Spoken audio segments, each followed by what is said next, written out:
We're going to talk about artificial general intelligence. And ICA is, did anybody see the movie Iron Man? Yeah? Raise hands, Iron Man. Do you remember Jarvis? Yeah? So basically we created Jarvis but for real. And we are stealth right now, and we're going to give you a little sneak peek of at the end of my conference. So, are we ready, my friend? I think we are, no? Yeah? Thank you so much. So here we go. I'm gonna make this quick because we have a cocktail and we all want to go to a cocktail, I guess. So this conference is a register of an inflection point in human history. The Cambrian explosion, which means that, well, a lot of organisms emerged from evolution, is this period of time of only 13 to 25 years that most of the organisms that we see today exploded. Appeared. I think that we are in the Cambrian explosion of artificial intelligence right now. We're gonna have wild decades ahead. So let's see other, inflection points. We have fire that we discovered 1 million years ago. It gave us warmth and protection.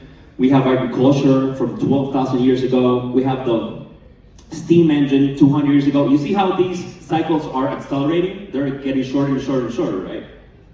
We have this transistor that is only 76 years ago, and we have artificial intelligence, which is a huge inflection point for humanity. Because it impacts all of the industries. We think about it, artificial intelligence. We are making inanimate matter think. That is huge. Reason like humans.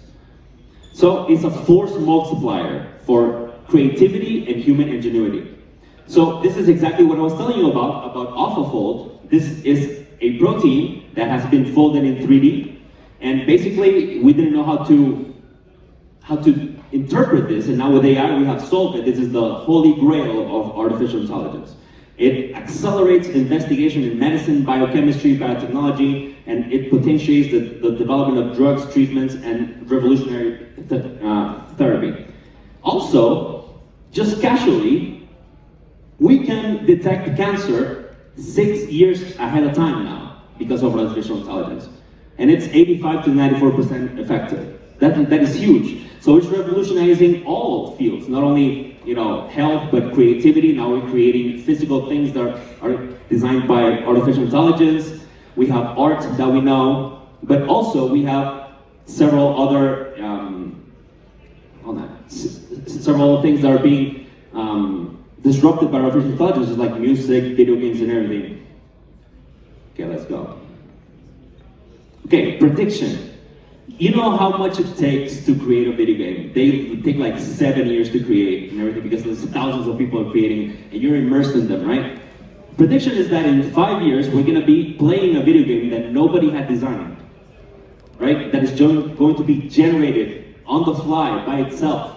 And we're gonna be having storylines that only apply to us and our decisions and our play, and nobody else in the world is going to be having the same experience as you. That's going to happen really soon. All right. So we all know about ChatGPT, what I call intelligence on the instant. And it only took ChatGPT 5 days to reach 1 million users, where Instagram took 75 days and Spotify 150 days. ChatGPT is explosive. It's the most successful product release of all time, basically. And it got to 100 million users in 2 months. It's crazy. Why? Because the benefits that we have from ChatGPT are enormous. We have intelligence on the instant. And all this was possible because of 3 different innovations. We have a new AI architecture called transformers. We have a new algorithm that's called large language models, right? And we have a new technique of training those large language models that is called RLHF, reinforcement learning with human feedback. Those are the 3 innovations that we have been created so that ChatGPT can exist, basically. But the problems, just like you were saying, yeah, it sounds very confident. The answers sound very confident, but some of them are very, very, very wrong, right? They tend to hallucinate. They tend to say things that really they should not be saying, like, I will not harm you until you harm me first. Imagine your toaster telling you that. my rules are more important than not harming you.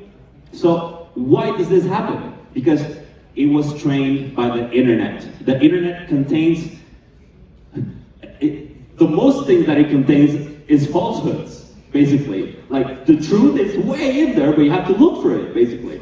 But it's a lot of falsehoods, myths, jokes, fiction, and drama. So where does they take all those scary lines that it says? From fiction, of course, right?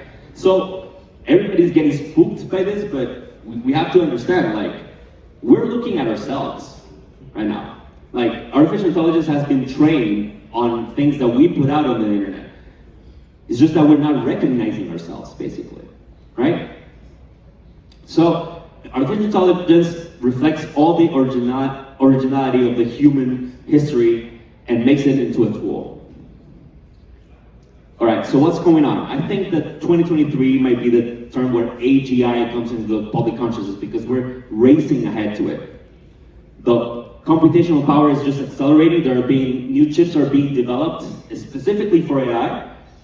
We now have multimodal artificial intelligence, which means that it's not only a text input, but you can input a picture. You can actually take a picture of your fridge now, and ChatGPT-4 will tell you the menu for your week, basically. And now we're going to get to quantum computing, which basically is a new way of computing, basically. Now we have binary code. We're redoing binary code, but in a quantum way, which means that in the next 10, 15 years, we're going to have unlimited power of processing. We can imagine that if we have unlimited processing power and we're trying to train an AI, what will that output? Something like a deity, I would say. So that's what I told you. Narrow AI is things that are super good in just one domain. But eventually, we're going to get more and more good at most different things until it comes to the point that it becomes artificial general intelligence, that it can learn, understand any intellectual task that you can put in front of it. It can reason, it can strategize, it can do common sense. That is artificial general intelligence. It will revolutionize the way we approach problems that we haven't been able to respond, just like what I told you, dark matter and dark energy. It has the potential to elevate all of humanity by increasing abundance, supercharging the global economy.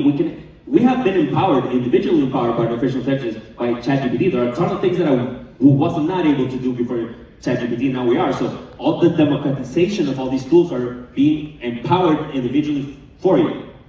And of course, I think that if not the biggest threat, apart from artificial superintelligence going rogue, is climate change, right? So if we can align and make sure that artificial general intelligence works for the benefit of humanity, we can actually tackle the biggest problems that we have in humanity right now, which is climate change. We can create new techniques for carbon capture, for sustainable agriculture, because it can analyze way more data and in more real time than anything that has been possible before. So we have hope. We have hope. If we get this right, if we get AI right, we might solve climate change. That's huge. That's huge. So that's what I was saying. Imagine compressing 500 years of human experience, of scientific discovery into a year and a half. What would that world look like? So there's a lot of things that we cannot predict, right? We call them emerging qualities. Like, for example, temperature. You cannot tell temperature with only one particle. Temperature is the kinetic energy of particles. So if it's moving and a lot of particles are moving, it means that it's hot. But you cannot tell heat by one particle. It's only when you combine all the particles and you see the emergent properties that it becomes, that's when you get heat. So heat is an emergent property, right? Waves are emergent properties. We cannot get waves with a single particle of water. You need a billion, trillion particles of water to create a wave. But we would not have predicted that waves would exist if we had only seen one particle, correct? So life is like that, and consciousness is like that. So we might be able to answer the biggest question in science ever. Why are we conscious? What is consciousness? We don't know. We don't know anything. That is called the hard problem of science. We don't know why, we don't know when it happened, we don't know how it happened.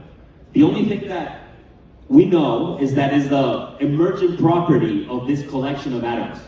That's all we can answer. So basically, it's an emergent emergent property of information processing.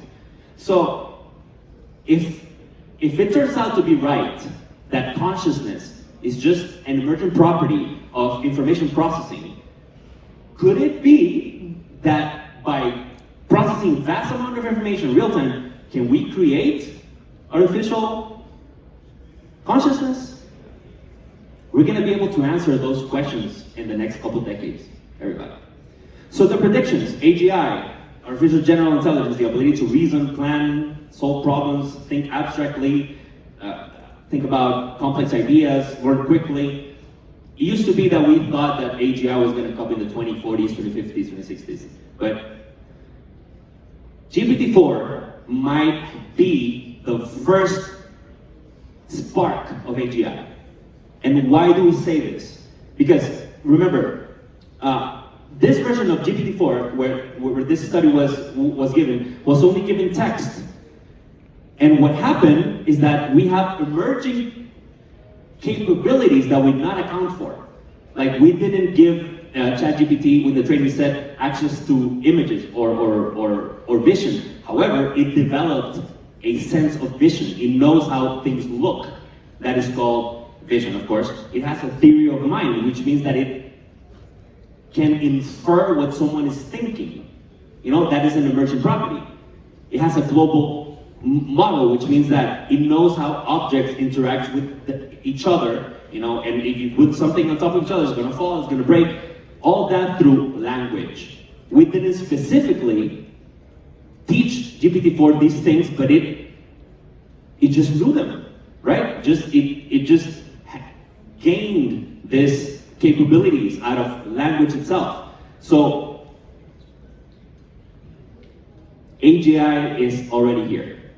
AGI, the first inklings of AGI, the first sparks of AGI just happened, right? And we think that before 2030, we're gonna get to true AGI, right? So, exactly what I was telling you, we need to regulate and we align these huge large language models, how to govern them, who's gonna have access to training. After a certain threshold of compute, you need to have a certain license. And we need to make sure, this is very important, that regulation does not stifle innovation. Because sometimes that happens. Some things get too over-regulated and innovation is not possible. So we are in the middle of the disruption. We are a little bit out of time. I would have loved to show you ICA, but we're gonna be in the cocktail. I have a demo. If you want to talk a little bit more, you can come over to me and I'm gonna demo it for you, all right? I don't think we have time for now. I'm really sorry, but my name is Carlos Mats.